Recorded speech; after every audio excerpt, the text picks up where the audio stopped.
सभी पूज्य संतजन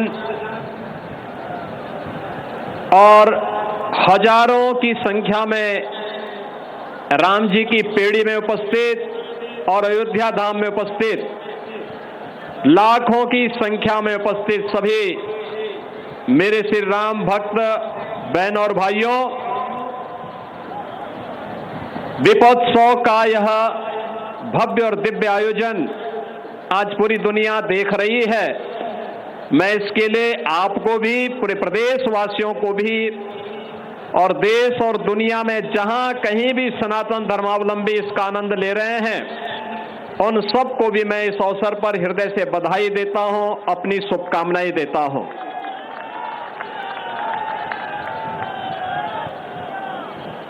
सनातन धर्म दुनिया का सबसे प्राचीनतम मानवता का धर्म है। जियो और जीने दो की प्रेरणा देने वाला धर्म है। सबके कल्याण का मार्ग प्रशस्त करने वाला धर्म है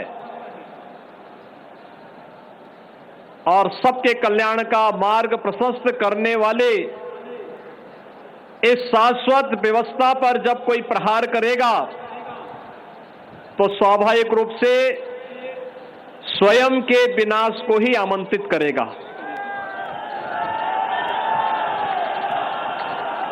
वे ताकतें जो आज भारत को कमजोर करना चाहती हैं, वे समाज को बांटने का काम उसी रूप में कर रहे हैं जैसे कभी त्रेता युग में रावण और उसके अनुयायी कर रहे थे। बहनों और भाइयों, नाम का अंतर है।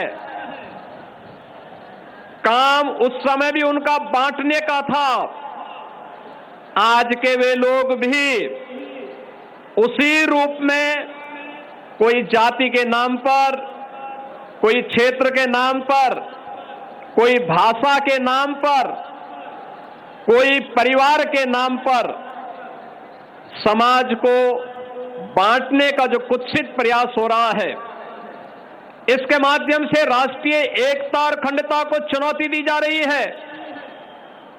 ये दीपोत्सव हम सबको एक नई प्रेरणा देने का एक अवसर है। याद रखना, हम सबको इस बारे में स्मरण रखना होगा, उस कालखंड में भी, त्रेता युग में मारीच भी जानता था कि सोने का मृग बनकर के मेरी क्या दुर्गति होने वाली है। उस समय इंद्रजीत और कुंभकर्ण भी जानता था कि श्री राम से दुश्मनी की क्या कीमत चुकानी पड़ेगी, और स्वयं रावण भी जानता था कि राम स्वयं जगत नियंता, स्वयं श्री हरि विष्णु के ही अवतार हैं। राम से दुश्मनी जगत जननी मां भगवती जानकी का अपहरण की कीमत उसे किस रूप में चुकानी पड़ेगी। लेकिन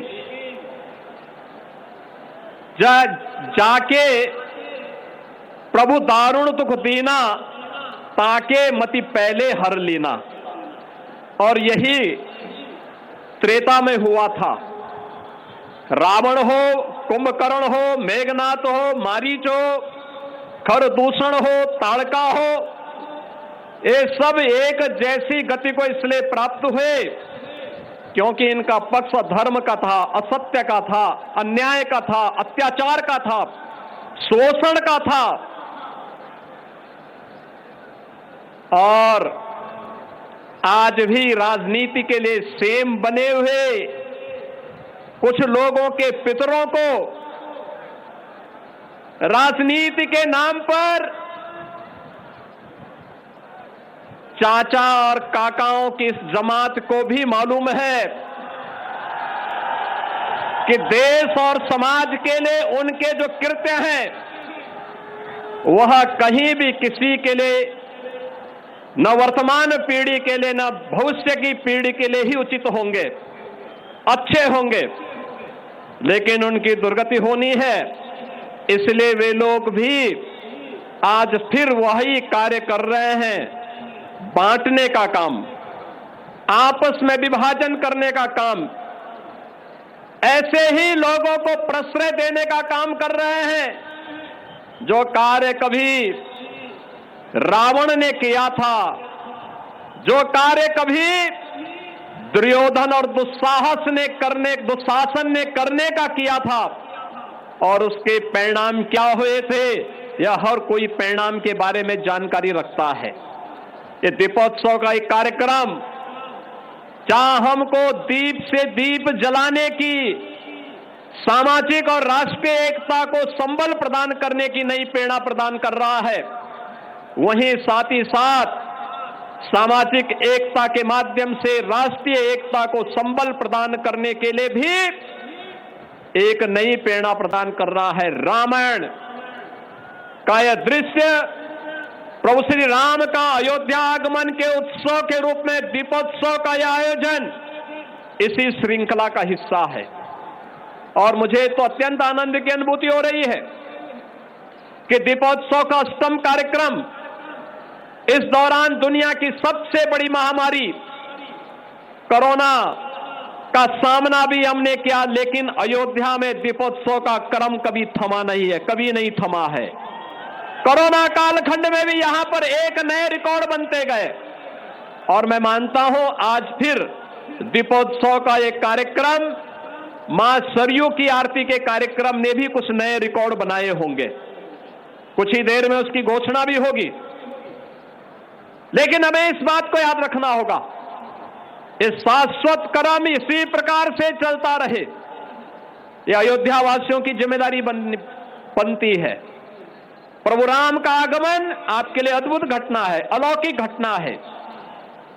अयोध्या धाम को दुनिया के मानचित्र पर प्रस्तुत करता है, अयोध्या के माध्यम से दुनिया को एक नई प्रेरणा प्रदान करता है। यह दीप केवल अंधकार को ही, अमावस्या के अंधकार को ही दूर नहीं करने वाला है, अज्ञानता के अंधकार को ही दूर नहीं करने वाला है, समाज के दुश्मनों को भी एक नया जवाब देने का माध्यम है। वे आज रूप अलग अलग हो सकते हैं, नाम अलग अलग हो सकते हैं, लेकिन वे जिस भी रूप में होंगे उनके लिए एक चेतावनी भी होनी चाहिए। ये दीप केवल अंधकार के तमस को दूर करने का माध्यम नहीं, अज्ञानता के तमस को दूर करने का माध्यम नहीं, अन्याय, अधर्म और अत्याचार के तमस का भी विनाश करने वाला साबित होना चाहिए। यह अयोध्या का संदेश पूरे प्रदेश के अंदर चलना चाहिए, प्रदेश के अंदर यह संदेश जाना ही चाहिए।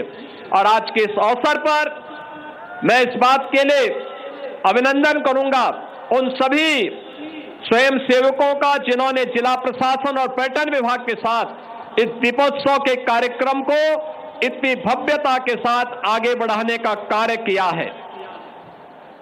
8वां कार्यक्रम, पहला कार्यक्रम यह प्रदेश सरकार ने अपने स्तर पर किया था, और 8वें संस्करण तक पहुंचते पहुंचते यहां जन सहभागिता का एक आदर्श उदाहरण बन गया कि 30,000 से अधिक स्वयंसेवक आज इस पूरे कार्यक्रम के साथ जुड़ करके लाखों दीपों को प्रज्वलित करने का कार्य अयोध्या धाम से कर रहे हैं। ये नई अयोध्या है, नए भारत का नया उत्तर प्रदेश और नए उत्तर प्रदेश की नई अयोध्या। ये नई अयोध्या दुनिया को सबसे सुंदरतम नगरी, प्रभु राम की सुंदरतम नगरी के रूप में स्थापित करने वाली अयोध्या है। इस अवसर पर आप सबको, पूरे प्रदेशवासियों को मैं दीपोत्सव की अपनी बधाई देता हूं, अपनी मंगल में शुभकामनाएं देता हूं, और आप सबका आह्वान करूंगा। कल दीपावली का कार्यक्रम होगा, हर एक घर में दीपोत्सव भी होगा, हर एक घर में पकवान भी बनेंगे। याद रखना, हमारा पर्व और त्योहार एकांगिका प्रतीक नहीं है।